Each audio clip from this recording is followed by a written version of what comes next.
Hello there and welcome to another one of these Lexical Lab 1 minute English videos. If you like this video, make sure you subscribe to our YouTube channel and check out our website www.lexicallab.com to find out more about our online courses. This week in one of my classes, a student of mine was talking about one of the big changes she's trying to make to her life this year. She said that she's always had a very wide circle of friends and she's always tried to mix with and meet all kinds of different people.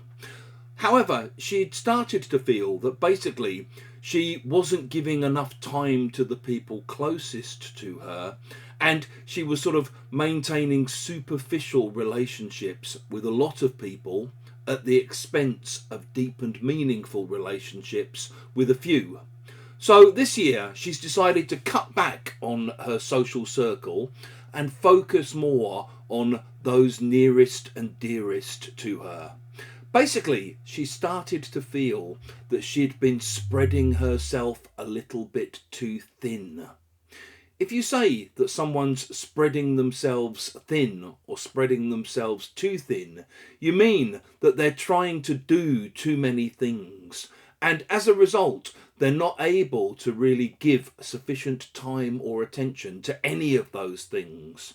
It often happens when you're working, so maybe if you're self-employed, it's tempting to say yes to every offer that comes your way.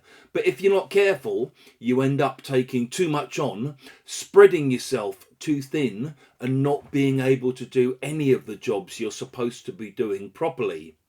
You might sometimes use this when you're making apologies or explaining why you can't do things. So you might have to tell someone, listen, I'm really sorry, but there's just no way I can take on any more students. There's no way I can take on any new projects. I'm already spreading myself quite thin at the moment. You sometimes hear it used about companies as well. So maybe companies launch, they start doing really well, they're going great guns for a while, but they very quickly sort of grow too fast and they realise that they've spread themselves too thin across too many diverse areas, and it's starting to cause problems for them. If you've enjoyed this video, please do click the like button. Please share it on social media with your friends, your students, your colleagues, and in the comment section below, we'd love to see examples of how you might use spread yourself too thin.